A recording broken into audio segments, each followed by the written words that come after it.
নমস্কাৰ সকলোকে স্বাগতম জনাইছো আসাম কেৰিয়াৰ পইণ্ট ইউটিউব চেনেলটোলৈ। তো বন্ধুসকল, আজিৰ ভিডিঅ'টোত আমি আপোনালোকৰ আগন্তুক অহা 17 নৱেম্বৰৰ পৰা অনুষ্ঠিত হ'ব লগা ৰেলৱে গ্ৰুপ ডি পৰীক্ষাৰ বাবে সহায়ক হোৱাকৈ সায়েন্সৰ আৰু এটা নতুন ক্লাছ লৈ আহিছোঁ। তো ইয়াতে আমি সায়েন্সৰ কেইটামান মোষ্ট ইম্পৰ্টেণ্ট কুৱেশ্যন চাম, যিকেইটা আপোনালোকৰ আগন্তুক পৰীক্ষাৰ বাবে অতিকৈ হেল্পফুল হ'ব। সেয়েহে আপোনালোকে ভিডিঅ'টো স্কিপ নকৰিব আৰু শেষলৈকে চাই থাকিব। আৰু এটা কথা আপোনালোকক ইয়াতে জনাই থওঁ, আমি আপোনালোকৰ ৰেলৱে গ্ৰুপ ডি পৰীক্ষাৰ কাৰণে আছামিজ মিডিয়ামত কিছুমান PDF লৈ আহিছোঁ। তো যেহেতু আপোনালোকৰ এক্সামৰ কাৰণে এতিয়া বেছি দিন সময় নাই, মাজত মাত্ৰ আপোনালোকৰ 1.5 মাহমান সময় আছে। এতিয়া অক্টোবৰ মাহ আৰু নৱেম্বৰ 17 তাৰিখৰ পৰাতো পৰীক্ষা আছে। তো এই কেইদিনত যদি আপোনালোকে সিলেবাছটো কমপ্লিট কৰিব বিচাৰে, আমাৰ এই PDF খিনি পঢ়িলে আপোনালোকৰ বহুতো সিলেবাছ আপোনালোকৰ তাৰ পৰাই আহি যাব, ঠিক আছে। তো অলৰেডি বহুতে লৈ লৈছে আৰু তাৰ পৰা প্ৰিপাৰেচন কৰি আছে। তো যদি আপোনালোকে এতিয়ালৈকে লোৱা নাই, লৈ ল'ব। আপোনালোকৰ স্ক্ৰীনত এটা নাম্বাৰ দেখিছে, সেইটো আমাৰ হোৱাটছআপ নাম্বাৰ হয়। সেই নাম্বাৰটোত এটা মেছেজ কৰি দিব আপোনালোকে হোৱাটছআপত, আৰু মেছেজ কৰি জনাই দিব যে ৰেলৱে গ্ৰুপ ডিৰ PDF খিনি লাগে। তো কেৱল 99 পে' কৰিলে গোটেইখিনি PDF আমি আপোনালোকক পঠাই দিম, ঠিক আছে। এতিয়া আমি কুৱেশ্যনখিনি চাওঁ। প্ৰথম কুৱেশ্যনটো কি দিছে, তলত নাম দিয়া ধাতুবোৰৰ কোনটো ধাতুৰে অক্সিজেনৰ লগত তীব্ৰভাৱে বিক্ৰিয়া কৰে? তলত কেইটামান ধাতু দিয়া আছে, এই ধাতুকেইটাৰ ভিতৰত কোনটোৱে অক্সিজেনৰ লগত আটাইতকৈ বেছি তীব্ৰভাৱে মানে খুব খৰতকীয়াকৈ বিক্ৰিয়া কৰে? ধাতুবিলাক দিছে Na, Fe, Cu আৰু Ag, মানে সোডিয়াম, আইৰণ, কপাৰ আৰু সিলভাৰ। এইকেইটাৰ ভিতৰত কোনটোৱে আটাইতকৈ বেছিকৈ অক্সিজেনৰ লগত বিক্ৰিয়া কৰে? তো এইটো হ'ব অপশ্যন এ, Na অৰ্থাৎ সোডিয়ামে। নেক্সট কুৱেশ্যন, তলৰ কোনটো ধাতুৱে ঠাণ্ডা পানীৰ লগত প্ৰবল বেগে বিক্ৰিয়া কৰে? তো ঠাণ্ডা পানীৰ লগতো এটা ধাতুৱে প্ৰবল বেগেৰে বিক্ৰিয়া কৰে, সেইটো কোনটো সুধিছে? তো এইটো হৈ যাবগৈ অপশ্যন ডি, Ca অৰ্থাৎ কেলছিয়ামে। নেক্সট কুৱেশ্যনটো হৈছে, তলৰ দিয়া মৌলবোৰৰ পৰা ধাতুকল্পটো বাছি উলিওৱা। তলত 4টা অপশ্যন দিছে, ইয়াৰ ভিতৰত এটা ধাতুকল্প আছে, সেইটো কোনটো হয়? সোডিয়াম নে ক্লৰিন নে এলুমিনিয়াম নে বৰন? তো আমি যদি ভালদৰে চাওঁ, এইটো হ'ব অপশ্যন ডি, বৰন। মনত ৰাখি দিব, কুৱেশ্যনবিলাক ইম্পৰ্টেণ্ট হয়, খুবেই ইম্পৰ্টেণ্ট, ভালকৈ মনত ৰাখিবলৈ চেষ্টা কৰিব। নেক্সট কুৱেশ্যন, তলৰ কোনটো ধাতু আটাইতকৈ বেছি ঘাত সহনশীল হয়? তলৰ কোনটো ধাতু আটাইতকৈ বেছি ঘাত সহনশীল সুধিছে। অপশ্যনবিলাক দিয়া আছে লেড আৰু কপাৰ, জিংক আৰু কপাৰ, সোণ আৰু ৰূপ নে আইৰণ আৰু ৰূপ? চ' ইয়াৰে শুদ্ধ উত্তৰটো হ'ব অপশ্যন চি, সোণ আৰু ৰূপ। পিছৰ প্ৰশ্নটো হৈছে, তলৰ কোনটো সংকৰ ধাতুৰ এটা উপাদান পাৰা আছে? তো তলত কেইটামান সংকৰ ধাতু দি থৈছে। সংকৰ ধাতু মানে হৈছে কেইবাটাও ধাতুৰ মিশ্ৰণ, ঠিক আছে। কেইবাটাও ধাতু মানে দুটাত বা তাতকৈ বেছি ধাতু লগ লাগি এটা সংকৰ ধাতু বনে। ইয়াতে ষ্টেইনলেছ ষ্টীল এটা সংকৰ ধাতু, সোণদাৰ এটা সংকৰ ধাতু, পিতলো এটা, এমালগামো এটা। ইয়াৰে ভিতৰত এটা সংকৰ ধাতুত পাৰাৰ উপাদান থাকে, মানে পাৰা থাকে সেই সংকৰ ধাতুটোত, সেইটো কোনটো হয়? চ' সেইটো হৈছে অপশ্যন ডি, এমালগাম, ঠিক আছে। এমালগামত পাৰাৰ লগতে আৰু 2-3 বিধ ধাতু লগ লাগি সেই সংকৰ ধাতুটো মানে এমালগাম সংকৰ ধাতুটো বনিছে। নেক্সট প্ৰশ্নটো হৈছে, ধাতৱ অক্সাইডবোৰ সাধাৰণতে কি হয়? ধাতৱ অক্সাইডবোৰ সাধাৰণতে কি হয় সুধিছে। ক্ষাৰকীয় নে আম্লিক নে প্ৰখম নে উভয়ধৰ্মী হয়?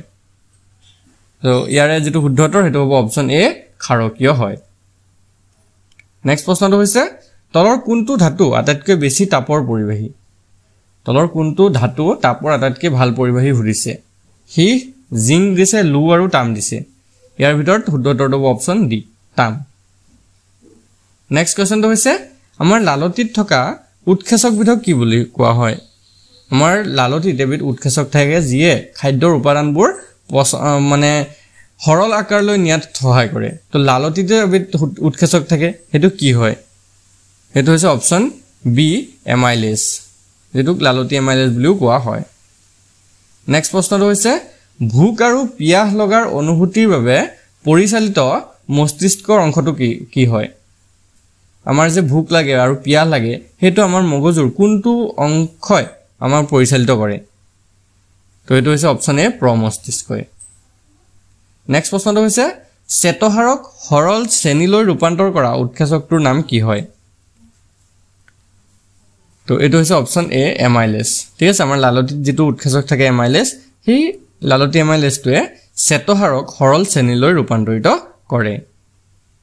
নেক্সট প্ৰশ্নটো হৈছে, অবাত শ্বসন সম্পন্ন হয় তো অবাতশ্বসন ক'ত সম্পন্ন হয় অপশ্যনবিলাক পঢ়ি চাব মাইটকণ্ড্ৰিয়াত নে কোষ কেন্দ্ৰত নে ক্ল'ৰ'প্লাষ্টত নে সাইটোপ্লাজমত এটো হ'ব অপশ্যন ডি সাইটোপ্লাজমত নেক্সট কোৱেশ্চনটো হৈছে থাইৰয়েড হৰমনৰ মুখ্য উপাদান হ'ল থাইৰয়েড হৰমনৰ মুখ্য উপাদানটো কি হয় সো এটো হৈছে অপশ্যন বি আয়োডিন ঠিক আছে পিছৰ প্ৰশ্নটো হৈছে জিন শব্দটো কোনে প্ৰথমে ব্যৱহাৰ কৰিছিল ঠিক আছে জিন শব্দটো পোনপ্ৰথমবাৰৰ বাবে কোনে ব্যৱহাৰ কৰিছিল তো তেখেত আছিল অপশ্যন ঘ জোহানছন পিছৰ প্ৰশ্নটো হৈছে মাইটোসিছৰ ফলত কিমানটা সন্ততি কোষ গঠন হয় মাইটোসিছৰ ফলত কিমানটা সন্ততি কোষ জন্ম হয় তো এটো হৈছে অপশ্যন ক দুটা পিছৰ প্ৰশ্নটো হৈছে গ্ৰেগৰ মেন্ডেল তলৰ কোনটো প্ৰণয়নৰ বাবে বিখ্যাত আমি গ্ৰেগৰ জোহান মেন্ডেলৰ বিষয়ে শুনিছো তো তেখেত কিহৰ বাবে বিখ্যাত হয় এটো হৈছে অপশ্যন গ বংশগততাৰ বাবে বংশগততাৰ যিবিলাক নিয়ম আছিল বা বংশগতিৰ যিবিলাক সূত্ৰ আছিল সেইবিলাকৰ কাৰণে তেওঁ বিখ্যাত আছিল পিছৰ প্ৰশ্নটো হৈছে তলৰ কোনটো মৌলিক কণা অপশ্যনবিলাক দিছে ইলেক্ট্ৰন প্ৰটন আৰু নিউট্ৰন আৰু অপশ্যন ঘ দিছে সকলোকেইটা তো আমি যদি ইয়াৰে শুদ্ধ উত্তৰটো চাওঁ অপশ্যন ঘ হ'ব সকলোকেইটা ইলেক্ট্ৰন প্ৰটন আৰু নিউট্ৰন এই তিনিওটাই মৌলিক কণা হয় পিছৰ প্ৰশ্নটো হৈছে নিউট্ৰন আৰু প্ৰটনৰ সংখ্যাৰ যোগফলক কি বোলা হয় নিউট্ৰন আৰু প্ৰটনৰ সংখ্যাৰ যোগফলক কি কয় এটো হৈছে অপশ্যন ঘ ভৰ সংখ্যা বুলি কোৱা হয় পিছৰ প্ৰশ্নটো হৈছে তলৰ কোনটো ঋণাত্মক আধান আছে কোনটো ঋণাত্মক আধান আছে আলফা ৰশ্মি নে বিটা ৰশ্মি নে গামা ৰশ্মি নে এক্স ৰশ্মিৰ তো বন্ধুসকল ইয়াৰ শুদ্ধ উত্তৰটো হৈছে অপশ্যন খ বিটা ৰশ্মিৰ ঋণাত্মক আধান আছে পিছৰ প্ৰশ্নটো হৈছে তলৰ কোনটোৰ এটো পঢ়িলো আমি 19 নম্বৰ প্ৰশ্ন তলৰ কোনটোৰ নিৰ্গমনৰ ফলত আইসোবাৰ উৎপন্ন হয় কোনটো নিৰ্গমনৰ ফলত আইসোবাৰ উৎপন্ন হয় এটো হ'ব অপশ্যন খ বিটা ৰশ্মি নিৰ্গমনৰ ফলত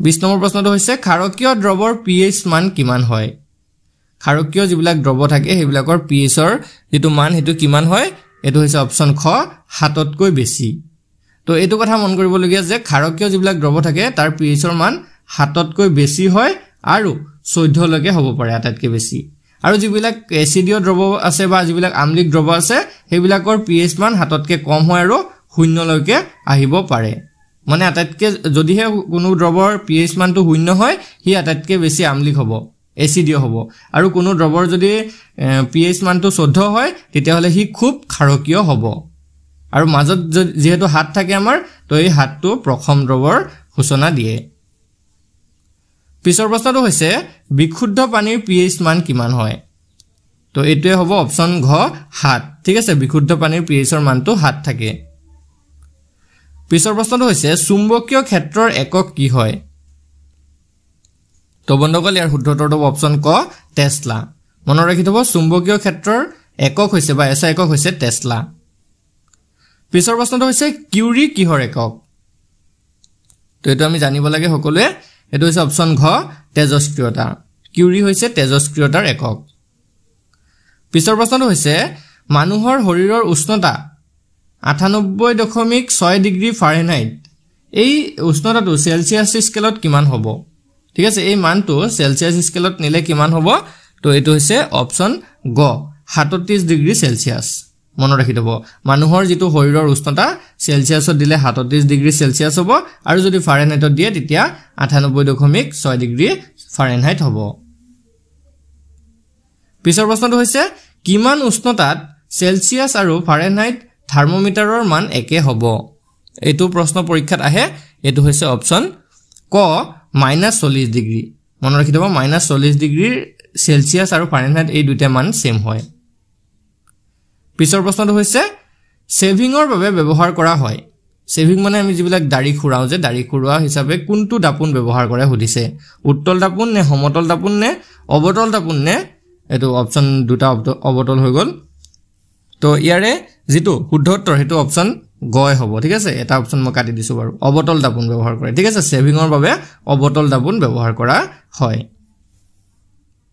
তাৰ পিছৰ প্ৰশ্নটো হৈছে যে মটৰ গাড়ীৰ পিছফালৰ দৃশ্য চাবলৈ কোনখন আইনা ব্যৱহাৰ কৰা হয় আমি মটৰ গাড়ী বা বাইক স্কুটাৰ এইবিলাকত দেখিছো যে পিছফালে চাবলৈ এটা মিৰৰ থাকে সেই মিৰৰটো কেনেকুৱা ধৰণৰ হয় সমতল নে অৱতল নে সমতল উত্তল হয় নে উত্তল হয় তো ইয়াৰে যেটো শুদ্ধ উত্তৰ হেতু হৈছে অপচন ঘ উত্তল দাপোন থাকে মন ৰাখি থব মটৰ গাড়ীৰ পিছফালে চোৱা দাপোনখন উত্তল দাপোন থাকে পিছৰ প্ৰশ্নটো হৈছে মহাকাশচাৰীৰ বাবে আকাশখন কি ৰঙৰ দেখা যায় মহাকাশচাৰী এজনে আকাশখন কেনেকুৱা ৰঙৰ দেখে ইয়াৰে যেটো শুদ্ধ উত্তৰ হেতু হৈছে অপচন গ কলা ৰঙৰ দেখা পায় পিছৰ প্ৰশ্নটো হৈছে মৰুভূমিত মৰিচিকা পৰিঘটনাটোৰ কাৰণ কি হয় মৰুভূমিত মৰিচিকাৰ কথা আমি পঢ়ি আহিছো তো ইয়াৰ কাৰণটো কি হয় হেতু হৈছে অপচন খ পোহৰৰ মুঠ আভ্যন্তৰীণ প্ৰতিফলন পোহৰৰ মুঠ আভ্যন্তৰীণ প্ৰতিফলনৰ বাবে মৰুভূমিত মৰিচিকা হয়